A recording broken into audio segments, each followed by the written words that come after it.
Hello friends, कैसे हैं आप सब। उम्मीद है आप सभी अच्छे होंगे।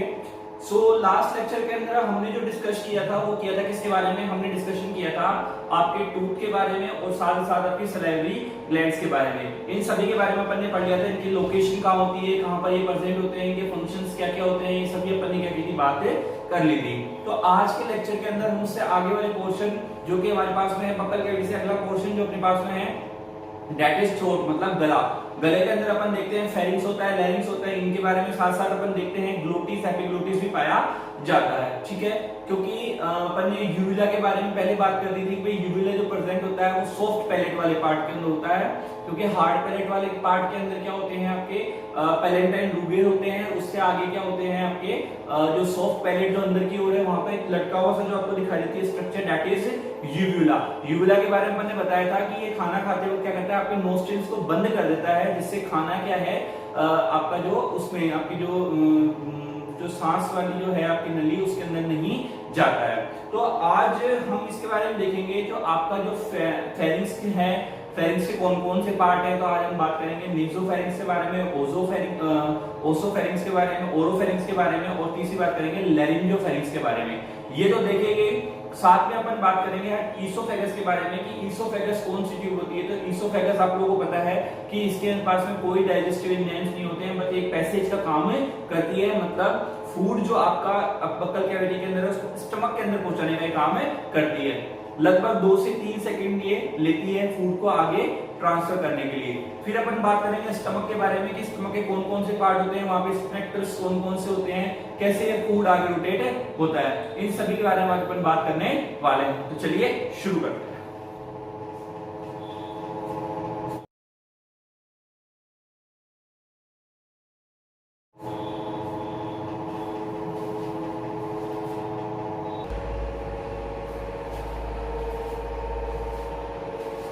देखिए नेक्स्ट अगर अपन बात कर रहे हैं किसके बारे में, नेक्स्ट अपन बात कर रहे हैं फेरिंग्स के बारे में। तो फेरिंग्स में क्या है, अपन ने आपको बताया कि फेरिंग्स के 3 पार्ट्स होते हैं। कौन से होंगे? 3 पार्ट्स होंगे फेरिंग्स के। पहला अपने पास में है nasopharynx, second is oropharynx, third is laryngopharynx. ये 3 पार्ट है। ठीक है, अब देखिए सबसे पहले अगर अपन इसको समझें कि ये होते कहां प्रेजेंट है, तो वो देख लीजिए। आपकी ये बक्कल कैविटी है, ये जो टंग वाला पार्ट है आपका, इस टंग से आप सीधे सीधे चले जाइए इस तरह। ठीक है, यहाँ पे इसके जो बिल्कुल सिर में जो वाला पार्ट आने वाला है दैट इज ओरोफेरिंग्स। कौन सा पार्ट है ये ओरोफेरिंग्स है। देखिए याद रखने का तरीका है कि टंग वाला जो पार्ट है इसके बिल्कुल सीधे में आप जाएंगे, एकदम सीधे चले जाएंगे, दैट इज ओरोफेरिंग्स। यहां से अपर साइड में देखिए नोज आ रही है ना, तो N for nose, N for naso, तो यहाँ पे क्या आ जाएंगे, नेजोफेरिंग्स आ जाएंगे। क्या आ जाएंगे? नेजोफेरिंग्स आ जाएंगे। और इस ओरोफेरिंग्स से नीचे याद करने का तरीका है, नीचे लंग्स आते हैं, तो L, L for lungs, L for laryngo, तो एल फॉर लैरिंजो आ जाएगा, मतलब नीचे की साइड, इस ओरोफेरिंग्स से नीचे की साइड क्या है, लैरिंजोफेरिंग्स होते हैं। देखिए यहाँ पे इसको आपको तरीका एक बताया याद करने का। ये क्या है, आपकी रेड कलर से बनाई जो अपन ने, वो आपकी एयर है। एयर हमेशा कहां जाएगी? नेसोफेरिंग्स के अंदर जाएगी। इट मींस इस पार्ट के अंदर आएगी। और ये वाला पार्ट आपका क्या है? नेसोफेरिंग्स। कौन सा पार्ट है? नेसोफेरिंग्स पार्ट है। उसी प्रकार से इस वाले पार्ट, ये बक्कल कैविटी आ गई आपकी, क्या हो गई? बक्कल कैविटी हो गई। और इसको जब आप अंदर यहां से ये इस तरह से जाएगा, दैट इज फूड। ये क्या हो जाएगा? फूड हो जाएगा। और फूड कहां पे आएगा? देख लीजिए बिल्कुल बराबर में सिग्मा आ रहा है। ये आपकी क्या हो गई? ओरोफेरिंग्स हो गई। क्या हो गई? ओरोफेरिंग्स हो गई। और इसी की अगर अपन बात करें नीचे की ओर, नीचे की ओर ये लंग्स, मतलब लंग्स से याद किया ना अपन ने, तो नीचे क्या हो जाएगा आपका? ये आपका हो गया लैरिंजियोफेरिंग्स। क्लियर? डन। तो अब देखिए ये तो हो गया इसका क्या प्रेजेंट कहां होती है, ये आपको बता दिया गया है। अब अपन बात करते हैं कि ये बनी हुई किसकी होती है। It is lined by pseudo stratified ciliated columnar epithelium. ये आपको याद रखना है, किसकी बनी होती है? Pseudo stratified ciliated columnar epithelium की ये बनी हुई होती है। क्लियर? ये जब टिश्यू चैप्टर आपको पढ़ाएंगे तो उसके अंदर आप लोगों को बताएंगे कि ये सूडो स्ट्रेटिफाइड सीलिएटेड होते हैं, ये क्या होते हैं, ये सारी चीजें आप लोगों को बताएंगे। नेक्स्ट अगर अपन बात करें, it exchange small amount of air with the auditory tubes. देखिए ये कुछ अमाउंट के अंदर क्या करते हैं, कुछ अमाउंट के अंदर एक्सचेंज करते हैं किसका? एयर का, ठीक है। देखिए एयर का एक्सचेंज किससे करते हैं, ऑडिटोरी ट्यूब्स। देखिए ऑडिटोरी ट्यूब्स क्या होती हैं, आप लोगों ने सुना होगा यूस्टेकियन मेम्ब्रेन या यूस्टेकियन ट्यूब सुनी होंगी आप लोगों ने। टिम्पैनिक मेम्ब्रेन होती है अपने ईयर के अंदर, कान का पर्दा जिसको अपन बोलते हैं, उसके अंदर देखिए 3 पार्ट होते हैं इसके अपने ईयर के, आउटर ईयर, मिडल ईयर और इनर ईयर, ठीक है। तो वहां पर अगर अपन देखें तो वहां पर क्या होती है, यूस्टेकियन ट्यूब्स प्रेजेंट होती हैं। क्या होती हैं, यूस्टेकियन ट्यूब्स प्रेजेंट होती हैं, इसको अपन ऑडिटोरी ट्यूब्स भी बोलते हैं। उसकी सहायता से क्या होता है, एयर प्रेशर क्या होता है, मेंटेन होता है। अपनी जो बॉडी का है, जो मतलब अंदर का एयर प्रेशर और बाहर का एयर प्रेशर क्या होता है, मेंटेन होता है। और दोनों का ही एयर प्रेशर क्या होना चाहिए, इक्वल होना जरूरी है। अगर ये इक्वल नहीं होता है तो कोई ना कोई अपने कान के अंदर या इस साइड वाले एरिया के अंदर अपने क्या होगा, पेन आपको थोड़ा थोड़ा या भारीपन या सुन, है ना, सुन जैसा होना, ये सारी चीजें आपको महसूस होती हैं। तो क्या बोल रहा है ये कि एक्सचेंज करता है एयर का, जिससे कहां पर, विद द ऑडिटोरी ट्यूब, जिसका दूसरा नाम है यूस्टेकियन यूस्टेकियन ट्यूब्स, ठीक है। तो इससे होगा क्या, to equalize air pressure between the pharynx and the middle ear, to equalize air pressure between the pharynx and middle ear. Pharynx और मिडल ईयर के बीच में क्या करता है ये, एयर के उसको किसको जो प्रेशर है उसको मेंटेन या इक्वलाइज करने का काम करता है। अब देखिए आप लोगों ने कभी फील किया हो, अगर आपने कभी फ्लाइट वगैरह के अंदर अगर आपने सफर किया है, तो जैसे जैसे फ्लाइट ऊंचाई पे जाती है तो कान के अंदर दर्द होना चालू हो जाता है, थोड़ा थोड़ा सेंसेशन सी होती है कि अपने को दर्द हो रहा है, थोड़ा दर्द होगा, या फिर ऐसा हो सकता है कि सुन्न हो जाना कान का, ये सारी चीजें अपने को महसूस हो सकती हैं, ठीक है। ऐसा क्यों होता है, ऐसा देखिए कि एयर प्रेशर के अंदर चेंज होने के कारण होता है। आपको पता है कि ऊपर जाते हैं तो अलग एयर प्रेशर है, अगर अपन डेप्थ में जाएंगे, कहां पे, समुद्र की डेप्थ के अंदर जाएंगे तो वहां पर एक अलग प्रेशर होता है। तो प्रेशर के कारण होगा क्या, उस प्रेशर के कारण अपने चेंज आएगा, ठीक है। वो चेंज क्या करता है, आपके इसके अंदर, ईयर के अंदर सेंसेशन लाइक पेन होना या सुन्न हो जाना, उसको क्या करता है, मतलब जन्म देता है। मतलब ऐसी चीजें क्या होती है वहां पर अपने को महसूस होती हैं। उससे बचने के लिए आप लोगों ने देखा होगा च्युइंगम का अपन सहारा लेते हैं, जिससे च्युइंगम चबाने से क्या होता है कि अगर अपन च्युइंगम चबाते हैं तो अपने ये जो जॉ है ये ऊपर नीचे होती है, जिससे यूस्टेकियन मेम्ब्रेन क्या हो जाती है, आगे पीछे होकर के थोड़ा सा उसके अंदर गैप हो जाता है, जिससे वो खुल जाती है। खुलने से एयर प्रेशर मेंटेन होता रहता है, क्लियर। तो ये चीज अपने को कैसी है, च्युइंगम चबाने से इसमें मदद मिलती है, हेल्प मिलती है, क्लियर है ये चीज क्या क्या काम करती है। और नेसोफेरिंक्स नेक्स्ट है अपने पास में, इट इज ओरोफेरिंक्स। ओरोफेरिंक्स की अगर अपन बात करें, it is lined by non keratinized stratified squamous epithelium. देखिए यहां पर क्या है, non keratinized stratified squamous epithelium की बनी हुई होती है। ये आपको याद रखना है, इंपॉर्टेंट है कि ये किस किस चीज की बनी हुई होती है, क्लियर। नेक्स्ट है, it lies posterior to the oral cavity and extend from the soft palate inferiorly to the level of hyoid bone। ये कह रहा है कि ये कहां से, मतलब कहां पे प्रेजेंट होती है, posterior part of the oral cavity. Oral cavity का जो एंटीरियर मतलब अगला, पोस्टीरियर मतलब पिछला, तो ओरल कैविटी का जो पिछला वाला आपका पार्ट है वहां से प्रेजेंट होती है और वहां से एक्सटेंड कहां तक करती है, सॉफ्ट पैलेट से होते हुए ये कहां तक जाती है, हायोइड बोन तक जाती है। देखिए ओरल कैविटी के लास्ट पार्ट में प्रेजेंट होती है, वहां से सॉफ्ट पैलेट से होते हुए कहां तक जाती है, हायोइड बोन तक जाती है। हायोइड बोन आप लोगों को बताया, टंग बोन भी इसको अपन बोलते हैं। किस क्या बोलते हैं, टंग बोन भी इसको बोलते हैं। मैंने आपको बताया था पहले लेक्चर के अंदर कि जब किसी इंसान को अगर गला दबाकर उसको मारा जाता है, जोर से अगर गला दबा दिया जाए तो ये हायोइड बोन, यहाँ पे ये जो हायोइड बोन है ये फ्रैक्चर हो जाती है और अपन ये आसानी से पता लगा सकते हैं कि इसका गला दबा के इसको मारा गया है, क्लियर। तो टंग बोन क्या होती है, यहाँ तक ये जाती, हायोइड बोन तक ये जाती है, क्लियर है, क्लियर। देखिए नेक्स्ट आगे बोल रहा है आपके पास में है लैरिंजोफेरिंक्स। देखिए लैरिंजोफेरिंक्स की अगर अपन बात करें तो हाइपोफेरिंक्स, इसका जो दूसरा नाम है लैरिंजोफेरिंक्स का, that is हाइपोफेरिंक्स। Laryngopharynx is also known as hypopharynx. It begins at the level of hyoid bone. कहां से लेवल से स्टार्ट होती है? ये हायोड बोन के लेवल से स्टार्ट होती है। देखिए ये कहां पे खत्म हो रही है? ये इंफीरियर पार्ट पे खत्म हो रही है हायोड बोन के, और ये कहां पे स्टार्ट हो रही है? हायोड बोन के लेवल से स्टार्ट हो रही है, मतलब जहां पे हायोड बोन है वहां से ये लैरिंजियोफेरेंक्स आपका स्टार्ट होता है और आगे कहां जाता है? ये आपका ईसोफेगस में जाकर के खुल जाता है। ये यहां से स्टार्ट होकर कहां पे जाके खुल जाएगा? ईसोफेगस के अंदर जाकर के खुल जाएगा। ये बात क्लियर है? ठीक है। नेक्स्ट है, it is lined by non-keratinized stratified squamous epithelium, मतलब ओरोफेरिंक्स एंड लैरिंजियोफेरिंक्स या हाइपोफेरिंक्स ये दोनों non keratinized stratified squamous epithelium के बने हुए होते हैं। ये बात क्लियर है? डन। ये डायग्राम मैंने आप लोगों को समझा दिया, ये चीज समझ में आ गई? क्लियर। अब अपन बात करते हैं ओइसोफेगस के बारे में कि ओइसोफेगस आपका क्या होता है। क्लियर।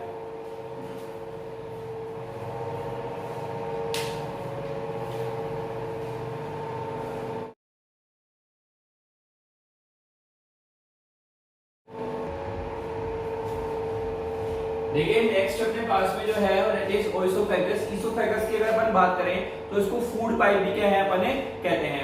अब फूड पाइप की जो बात कर रहे हैं अपन, तो फूड पाइप का मतलब हो गया कि इसके अंदर से फूड क्या होगा आपका अंदर स्टमक के अंदर चला जाएगा। It will take 2 to 3 second, है ना, मतलब खाना आपके बक्कल कैविटी से और नीचे जाने के लिए, स्टमक में जाने के लिए लगभग 2 से 3 सेकेंड का टाइम लेता है। अब बात क्या आती है सबसे पहले कि जो खाने की आप बात कर रहे हो, फूड की जो आप बात कर रहे हो, कि वो जो खाना बक्कल कैविटी के अंदर जिसके अंदर सलाइवा मिक्स है आपका, वो सलाइवा जो मिक्स है आपका वो किसके अंदर जाएगा? स्टमक के अंदर जाएगा। ठीक है, तो वो जो फूड है आपका वो क्या कहलाएगा? तो वो आप लोगों को बता दें, वो जो फूड जिसके अंदर सलाइवा मिक्स होता है उसको अपन बोलते हैं बोलस। क्या बोलते हैं भाई? बोलस। भाई जो फूड जो बक्कल कैविटी के अंदर है जिसके पास में सलाइवा है, ठीक है, उसको अपन क्या बोलते हैं? मतलब आपने कोई खाना खाया है, चबाया है, चबाने के बाद में अब जो अंदर गया है that is bolus, in the form of bolus. तो देखिए ओइसोफेगस की अगर अपन बात करें, एक cartilaginous flap called epiglottis prevent the entry of food into the glottis। देखिए क्या होता है कि अगर एक कार्टिलेज फ्लैप, मतलब कार्टिलेज की बनी हुई एक फ्लैप लाइक स्ट्रक्चर, फ्लैप का मतलब होता है कि जैसे देख लीजिए आपकी ये फिंगर है, पहले फ्लैप वाले फोन आते थे जो इस तरह से खुलते थे और उसको बंद कर देते थे, फिर फोन आता था अपना ऐसे उठा लेते थे, तो that is flap like structure. तो इसके अंदर भी जो आपकी जो एपिग्लोटिस होती है वो भी फ्लैप लाइक स्ट्रक्चर होती है, मतलब वो खुलती और बंद होती रहती है। ठीक है, जरूरत पड़ने पर। Epiglottis prevent the entry of food into the glottis. देखिए कि क्या होता है जब आप खाना खाते हो तो ये क्या करता है, सांस लेते हैं जिस टाइम पे आप, तो ये क्लोज हो जाता है और इसके अंदर ग्लोटिस के अंदर एंट्री को, फूड की एंट्री को क्या कर देता है? बंद कर देता है। Glottis is an opening of the wind pipe. Glottis क्या है? ग्लोटिस एक ओपनिंग है विंड पाइप की। ठीक है, ड्यूरिंग स्वेलिंग, जब आप खाना अंदर निगलते हो तो उस टाइम पे ग्लोटिस क्या होती है? ओपनिंग होती है। तो मतलब ये एपिग्लोटिस क्या करता है? एपिग्लोटिस फ्लैप लाइक स्ट्रक्चर होती है जो फूड की एंट्री को प्रिवेंट करने का काम करता है, जिससे वो ग्लोटिस में ना जाए। ठीक है, तो मतलब कहने का मतलब ये हो गया आपका फूड जो है वो किसी भी तरीके से जो आपकी सांस वाली नली है उसके अंदर नहीं जाना चाहिए। क्लियर। अब देखिए यहाँ पर आप लोगों को डायग्राम में बताया गया है कि ईसोफेगस की अगर अपन बात करें तो ये ईसोफेगस हो गया आपका। इस ईसोफेगस के अंदर क्या क्या प्रेजेंट होता है? तो सबसे पहले अगर आप देखिए तो इसके अपर और लोअर साइड होती है। ठीक है, अपर साइड मतलब ये वाली और लोअर साइड मतलब ये वाली। अपर मतलब ये वाली साइड और लोअर मतलब ये वाली साइड। अपर साइड की अगर अपन बात करें तो ये बनी हुई होती है स्केलेटल मसल की। किसकी बनी हुई होती है? स्केलेटल मसल की बनी हुई होती है, जबकि lower side purely smooth muscles की बनी हुई होती है। क्लियर। और मिड पार्ट जो होता है इसका, ये स्मूथ और स्केलेटल दोनों का मिक्सअप में बना हुआ होता है। क्लियर। अपर पार्ट ये वाला स्केलेटल मसल्स का बना हुआ होता है, ये अपन ने यहाँ पर बता रखा है। ठीक है, ये आपका ईसोफेगस हो गया। ठीक है, अब देखिए इसके अंदर दो प्रकार की मसल्स होती हैं, एक तो रिलैक्स मसल्स होती हैं, एक होती है सर्कुलर मसल्स। कौन सी होंगी? एक तो रिलैक्स मसल्स होती हैं, एक होती है सर्कुलर। देखिए रिलैक्स मसल की बात करें तो अब आपका जान लीजिए ये फूड है। ये क्या है? फूड है जो कौन सी फॉर्म के अंदर है? बोलस फॉर्म के अंदर है। ठीक है, ये जो बोलस फॉर्म के अंदर फूड है, ये बोलस फॉर्म के अंदर फूड इसके किसके अंदर आएगा, बोलस फॉर्म के अंदर जो फूड है किसके अंदर आ जाएगा, इसके अंदर आ जाएगा। आ गया।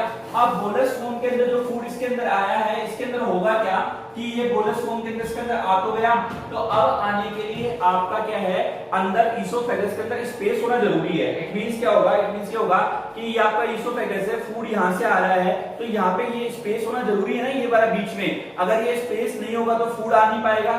तो ये अगर ऐसे मान लीजिए ऐसे है, तो यहाँ पर ये बीच में स्पेस नहीं है, फूड अच्छे से आ नहीं पाएगा, मतलब अटक जाएगा।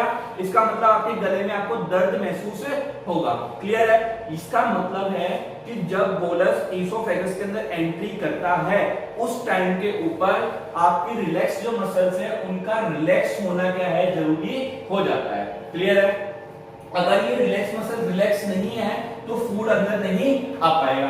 अब जैसे ही ये रिलैक्स मसल्स को क्रॉस करता है, आगे इसको सर्कुलर मसल्स क्या होती हैं, मिलती हैं, जो इसको आगे फॉरवर्ड क्या करती है, जो फूड आपका है उसको आगे पहुंचा देती हैं। आगे पहुंचाने के बाद में यहाँ पर क्या लगा हुआ होता है, यहाँ पे नीचे लगा होता है लोअर ईसोफेगल स्फिंक्टर। क्या लगा होता है यहाँ पर, इस वाले पार्ट के अंदर अगर अपन देखें तो इस पार्ट के अंदर क्या लगा हुआ है आपका, लोअर ईसोफेगल स्फिंक्टर। ठीक है, लोअर ईसोफेगल स्फिंक्टर की अगर अपन बात करें तो स्मूथ मसल्स का बना हुआ है ये, और ये क्या काम कर रहा है, ये जो फूड आपका आया है इसको स्टमक के अंदर भेजने का काम ये कर रहा है। स्टमक के अंदर चला गया, फूड चला गया, तो अब ये क्लियर है, खाना कैसे आया, इस रिलैक्स मसल्स की सहायता से ये बोलस आया, इसके अंदर होता हुआ सर्कुलर मसल से आगे बोलस क्या होगा, यहाँ पर आ जाएगा आपका बोलस, ये बोलस आ गया, और आने के बाद में ये इस लोअर ईसोफेगल स्फिंक्टर क्या करती है, इसको आसानी से नीचे पहुंचा देती है। क्लियर है?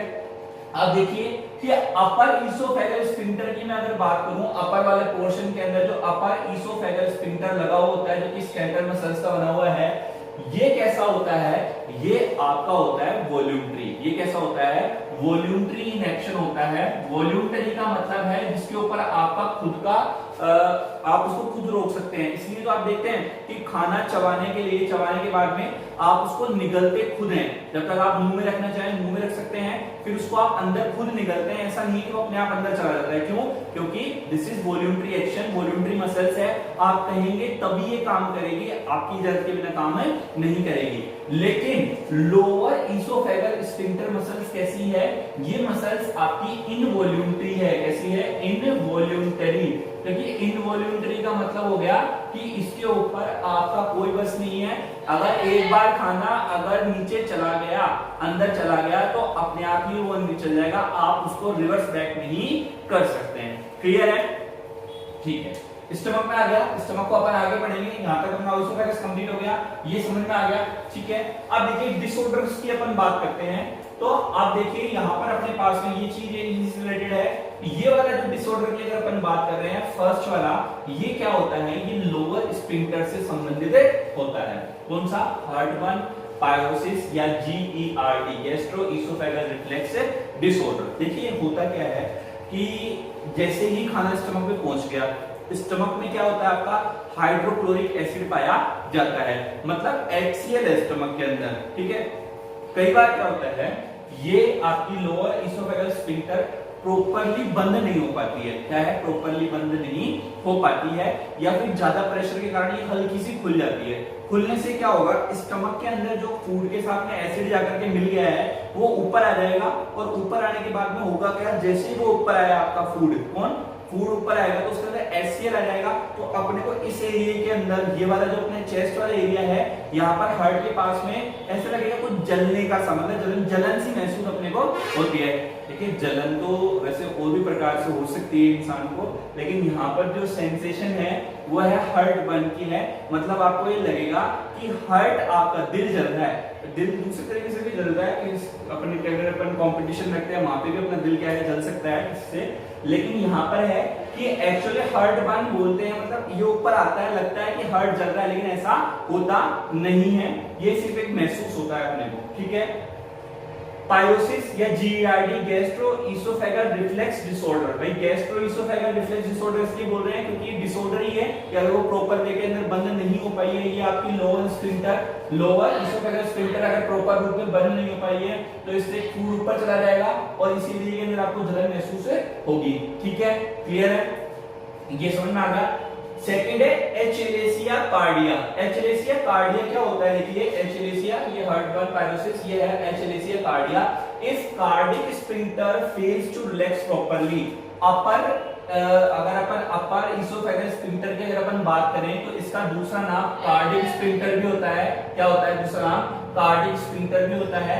अगर कार्डिक स्फिंक्टर अगर प्रॉपर्ली रिलैक्स ना हो, मतलब ये वाला पार्ट मैंने अभी आपको बताया ना, मैं इसको यहाँ पे बना देता हूं, अगर ये वाला पार्ट प्रॉपर्ली रिलैक्स नहीं होगा तो फूड यहाँ प्रॉपर्ली नहीं आ पाएगा, क्योंकि रिलैक्स नहीं है। रिलैक्स होना जरूरी है तभी तो स्पेस मिलेगा। रिलैक्स नहीं होगा तो मतलब कॉन्ट्रैक्ट है, फूड आएगा नहीं, गले में दर्द होगा। तो वो जो गले में दर्द आपको होगा जब आपकी कार्डिक स्फिंक्टर या फिर अपर स्फिंक्टर, अपर इसोफेगस स्फिंक्टर रिलैक्स नहीं है, इस कंडीशन को अपन बोलते हैं एचलेसिया कार्डिया। क्या बोलते हैं, एचलेसिया कार्डिया। ये बात क्लियर है आपको, कोई दिक्कत? तो ये अपनी बात हो गई किसके बारे में, ये आपकी बात हो गई ईसोफेगस और फूड पाइप के बारे में, कि आपका ईसोफेगस और फूड पाइप कैसे वर्क करता है। ठीक है, नेक्स्ट टॉपिक के अंदर अपन देखेंगे आपका, अब इसके जस्ट अगला पार्ट अपने पास में कौन सा है, स्टमक। कौन सा है, स्टमक। तो स्टमक की बात करेंगे, स्टमक के पार्ट कौन कौन से होते हैं, स्टमक क्या क्या काम करता है और कैसे काम करता है, तो फंक्शनिंग क्या है, एचसीएल कहां से क्रिएट होता है, ये सारे अपन देखेंगे। ठीक है, bye bye, have a good day.